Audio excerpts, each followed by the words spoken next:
Le film commence en Russie où une famille de 3 personnes assises au bord de la rivière, profitant de leur temps. Le plus jeune d'entre eux, Sergei Alioshkov, se vante à son frère aîné et à sa mère d'être en haut d'un arbre, quand soudain, des avions de chasse allemands passent au-dessus de sa tête. La mère demande à ses enfants de se cacher rapidement dans les buissons, mais l'enfant de 6 ans prétend qu'il n'a pas peur et frappe l'avion avec un lance-pierre. À la surprise générale, il réussit à toucher les jets et à les faire exploser. Mais lorsqu'il regarde autour de lui, sa famille a disparu. Sergei se réveille, effrayé par son rêve, et appelle sa mère. À ce moment-là, quelqu'un frappe à sa porte. Croyant que c'est sa mère, il court vers elle, mais une voisine entre en panique.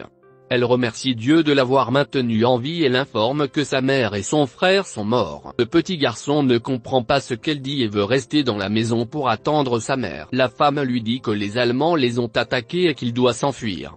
À ce moment-là, des soldats s'approchent de leur maison.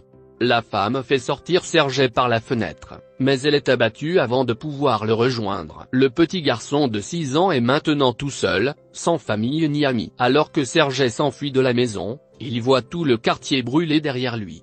Il appelle sa mère en vain et s'enfuit. Après avoir couru pendant un moment, il se retrouve au milieu des bois. Le petit garçon commence à appeler sa mère pour qu'elle vienne le chercher, car il est perdu. Cette nuit-là, il reste dans la jungle. Le lendemain matin, on le voit boire de l'eau dans une rivière, quand les soldats ennemis s'approchent de son chemin. Sergei, sachant qu'ils sont dangereux, se cache rapidement dans les racines d'un arbre. Il est effrayé lorsqu'un serpent s'approche, mais il ne dit pas un mot et ne s'enfuit pas. Sergei est plus effrayé par les soldats que par le serpent. Les soldats mangent près de la rivière et s'en vont, après quoi Sergei prend les restes de nourriture et les dévore pour la nuit. Cependant, à la fin de la journée, le petit garçon est épuisé. Il n'a pas eu de vrai repas depuis 2 jours. Et a marché sans destination. Il tombe en boitant mais ne s'arrête pas de marcher. Sur le site en chemin, il voit des baies sauvages et les dévore. Mais à ce moment-là, une explosion se produit derrière lui, le prenant par surprise. Le garçon est pris de vertige et commence à halluciner que quelqu'un vient derrière lui. Cependant, même dans de telles conditions, il reste courageux et dit à la personne qu'il a un fusil et qu'il n'a pas peur. Il avance en boitant mais tombe inconscient au bout d'un moment. Alors qu'il est endormi, 2 soldats s'approchent de lui. La scène se déroule sur la base de l'armée russe où le commandant Kuznetsov attend les soldats de sa patrouille. Ils arrivent avec le petit garçon qui est blessé et faible. Lorsque les soldats affirment être de son côté, le petit garçon s'ouvre et se présente.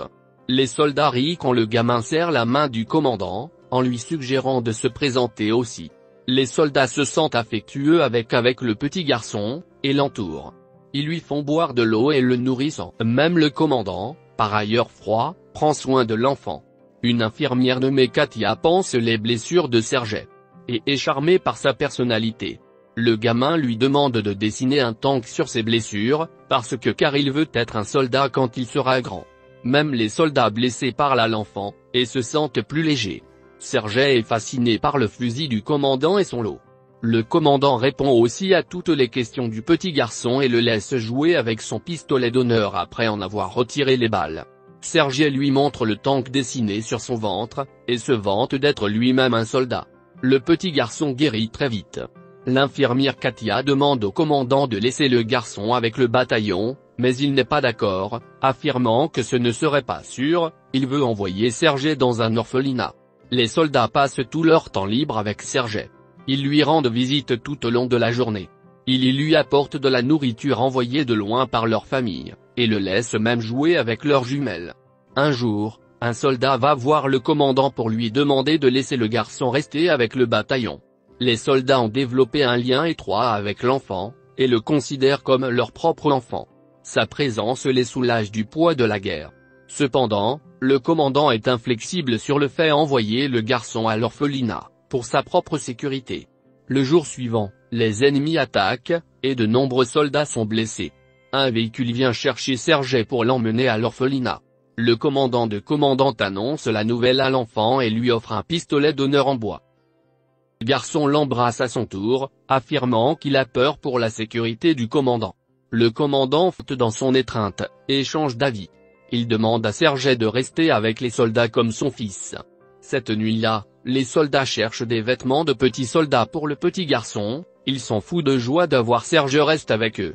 Le commandant réveille Serge et lui donne les vêtements. Il les porte et court partout, ressemblant à un vrai soldat. Les autres commencent à l'appeler leur petit soldat. Alors que l'enfant court partout, les Allemands lancent une attaque aérienne sur le bataillon. Les soldats emmènent rapidement Serge dans un endroit sûr et combattent les autres. Le nombre de soldats blessés augmente rapidement. Serge veut se rendre utile, alors il apporte de l'eau aux soldats assoiffés. L'un d'entre eux lui demande de lire une lettre envoyée par sa famille car il a un bandage sur les yeux. Le petit garçon veut aider, mais il ne sait pas lire. Il prend la lettre et commence à inventer les choses qui y sont écrites, en prétendant que la vache du soldat est en sécurité à la maison. Quand le soldat dit qu'il n'a pas de vache, les autres lui disent de suivre l'histoire et de rire. Il lit les lettres des autres de la même façon et leur remonte le moral. Dans la scène suivante, nous voyons Katia et le commandant en train de parler. Les deux semblent attirés l'un par l'autre, mais n'avouent pas leurs sentiments. Plus tard, Serge dit au commandant qu'il occupe le poste d'aide-soignant dans le bataillon et commence à se présenter comme tel. Cependant, le garçon voit alors l'un des postes de soldats détruits par l'attaque. Le commandant lui apprend à enlever son chapeau pour rendre hommage aux soldats morts. Le lendemain, il insiste pour que le commandant lui confie une mission et se voit confier la tâche de distribuer les lettres parmi les soldats.